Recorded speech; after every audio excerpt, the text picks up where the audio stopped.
Alright, so this is 49 Keys, a narrative-focused game that will test your wits and nerves. Okay. It's like a puzzle book game, I guess. So yeah, it's a demo of that.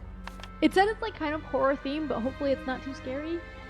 It's like a book, so hopefully not too scary for me.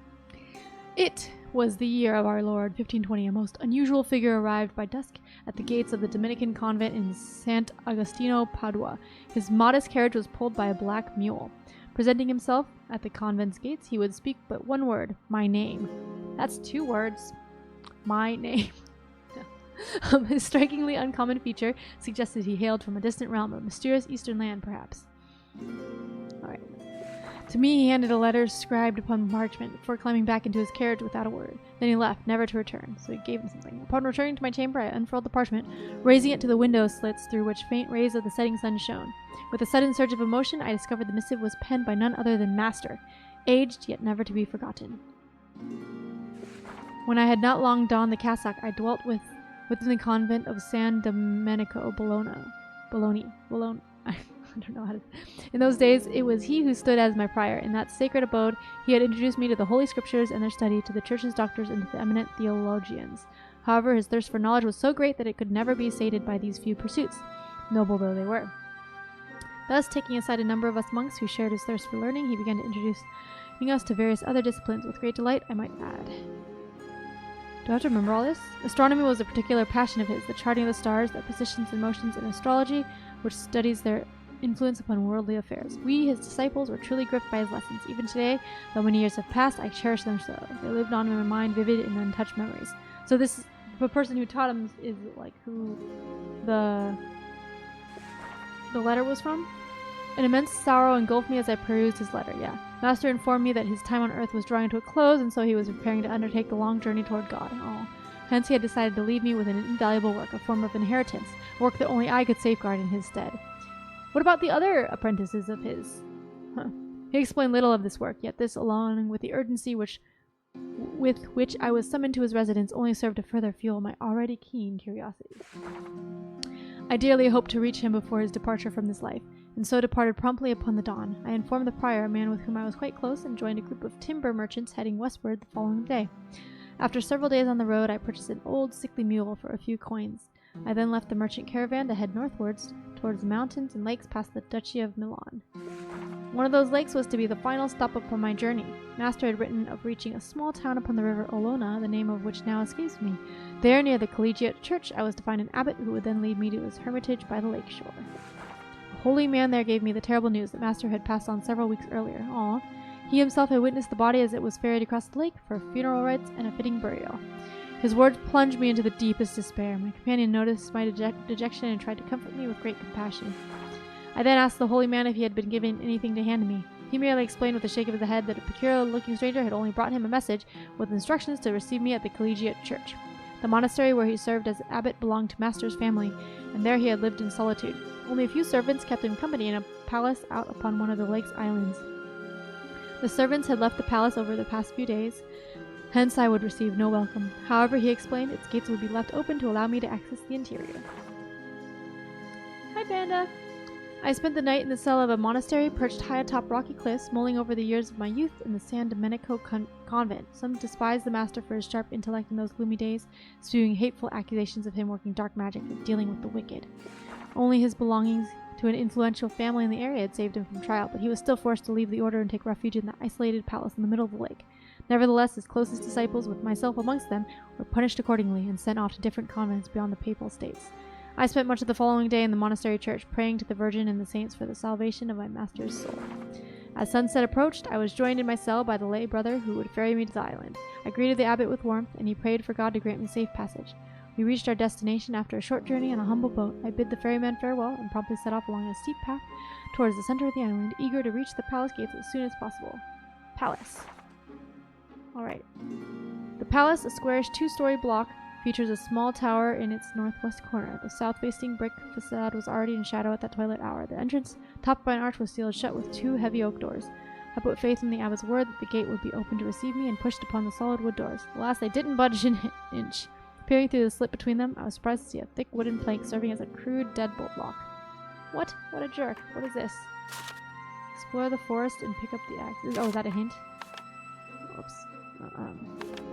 What am I doing here? Do I keep going? Okay. I presume that perhaps some servant still resided within and so tugged at the rope bell pulled by the doors. Nobody answered my call. Despite my efforts, the interior remained silent and still. The palace seemed uninhabited. It was clear that I would have to find another way in. So the person lied to me. What a jerk. What does this mean? Oh, map. Okay, so another... Oh, you unlocked a map. Select the location to explore it. Scroll to zoom. Okay. What is this? Hints. If you're having difficulty, click... Oh, I accidentally clicked that. Or, I mean, I didn't accidentally. I on purpose clicked that because I was wondering what that was. But it's a hint. Okay. I descended into a small cultivated garden on a terraced section of the land.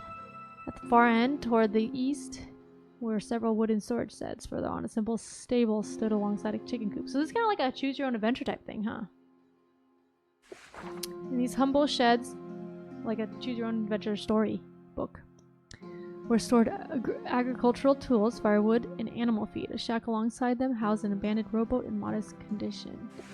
The rotting wooden shack had once served as a basic stable, holding no more than 3 steeds. No trace of the animals remained. The servant must have returned them to the mainland following master's death. The chicken coop was also bare, but inside it the scent of grain still hung in the air. It became apparent that these dismal spaces held nothing of use for me. What's this? Garden extended several yards east, mostly overrun by spidery weeds. However, it still bore traces of ancient delights. A ruler-straight path of white pebbles, flanked at regular intervals by marble cherubs, led first to a small marble fountain and then to a slight chapel enclosed by iron gates. Fountain! A magnificent pine cone topped the 3-tiered fountain, hewn from marble, clear water, sparkly in the midday sun as it flowed its way down. I tried to imagine the joy that such a sight must once have brought. Melodic whispers drifted through the air, accentuating the chatter of ladies enjoying the summer afternoon. Now its base was thick with the dead leaves of an autumn past, permeated by murky water rife with disease. I observed the interior of the chapel. Through the iron bars, a fresco of the Virgin and Child lit by flickering candlelight brought solace to my soul, troubled by the news of Master's death as I trod through that unfamiliar and seemingly abandoned place. Suddenly, swift movement caught my eye, a dark spot reflected on the altar's pink marble. I spun around to realize that it was not but a humble blackbird, digging for worms in the garden soil. Oh. Forest. I slowly made my way through the trees, feet sinking into the carpet of autumn's dry leaves. Amidst the whispering chorus of the woodland wildlife, I recognized chirps of timid squirrels and the deep caws of blackbirds hidden up high in the chestnut branches. Familiar sounds evoked memories of my carefree childhood, of the hunting games played with my brothers and cousins under the watchful eyes of our fathers. I can go north or east? North. Having advanced several paces, I found the earth sloping rapidly toward the lake. Its tranquil surface soon appeared from behind trunks lit by the glow of the sunset. All of a sudden, the coastline had grown too steep to continue, and so I made a sharp turn east, following the shore. Eventually, I reached a vantage point where the foliage thinned, allowing me to peer upon a wider expanse from a distance. In that direction, I spied on how the island's coast formed a small but definite indentation and a small gulf. About halfway into the cove, there stood an entrance to a cave within the rocky walls, partially shielded by sprawling fern leaves. Reaching it could afford me passage to the palace's underground caverns. However, I needed a boat. The rocky wall was far too steep and smooth to permit my descent. To plunge into those deep lake waters was also out of the question, for I know not how to swim. So I have to learn how to swim first. East. What's east? Thus I continued eastward, following the thin shadows of the chestnut and birch trees, trunks that stretched into the waning light, the myriad chestnut shells embedded in the yellow leaves prickled through my humble footwear. So I need to get a boat. Several strides further, I reached a narrow clearing. There, the mulch of the underbrush finally drew to an end. I found myself surrounded by birch trees growing in an imperfect circle. A glint from one promptly caught my eye. Sunken into its wood sparkled the blade of a modest axe, likely forgotten by a palace servant. I knew it could prove useful, and so with a little effort managed to prise it free, firmly gripping the handle and leveraging it with my foot. So I got an axe. I found an item. Okay, so I can use it to drag over a paragraph. Okay, so maybe I can go... What does this mean? Storage and sheds! Exclamation point! Were stored agricultural tools, firewood, and animal feed. A shack alongside them housed an abandoned rowboat. Oh, there's a rowboat. Rickety as was, the vessel is my only means to reach the cave. Alright, so do I have the rowboat? Okay.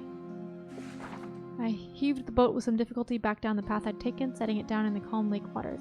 I was by no means an experienced oarsman, but in my youth I had sailed short stretches of the rivers by the grand family castle. I took to the oars and aimed at the bow eastward, intending to cover the least distance possible by following the shoreline. The lake's calm tranquility, a delicate touch of the setting sun eased my troubled mind, if just for a moment. I shifted my gaze westward, watching as the great glowing orb sunk behind silhouettes of the darkened mountain. Then the shimmering of sun upon the lakes all but still surfaced, a sight that filled me with gratitude. Oh, there's that. Okay.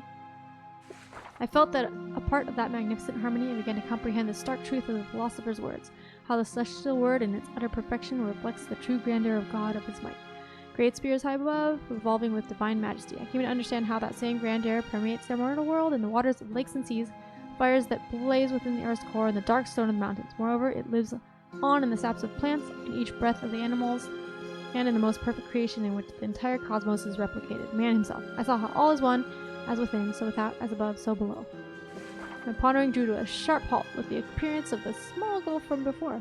Turned to the cave mouth and the ferns that reached out across it. From there, a long tunnel carved into the rock base extended towards the center of the island. I set off on my boat, rowing several strokes more as the darkness grew denser and the screeching of bats increased. So now I'm in the cave, right? Only when the boat abruptly grazed the rocky wall did I realize that I reached the end of the tunnel. By then, the darkness was so thick that I had to stand, feeling blindly forth, as I pulled the boat on ahead. Finding a narrow stone staircase to my left, I abandoned the boat to begin a cautious descent, endeavoring not to slip upon the damp, mossy steps. I still have an axe, right? Okay. I moved slowly in the blanket of utter darkness, with my right arm tracing the wall, my left reaching out for any obstacles along the way. After a few steps, I brushed against the wooden surface of what seemed like a rough door. I speculated that this may once have served the inhabitants as a secret route out from the island, a means to escape pirates' attacks. The thought gave me confidence that, beyond this threshold, there lay the underground palace chambers. Wait, I probably could have used the axe on the original door, because it was like a wooden door, right? This confidence soon gave way to disappointment, however, when I tried to push the door and found it blocked. I need to use an item, but yeah, okay, I can use this on the... I recalled the axe I had found in the birch grove. I lost the axe, I guess. Such a door didn't seem sturdy enough to withstand a well-aimed blow or two, and so the axe handle gripped firmly in my hands and began to strike with all the strength I could muster. A few swings of sodden planks had started to give way, and a few forceful kicks granted an opening through the door into the palace interior. But I guess I lost the axe, too. The axe broke. Before proceeding, I turned to retrieve the axe, yet its blade was sunken into the door, and in my attempts to dislodge it, the handle snapped clean off. Oh, it did break. They thought of that.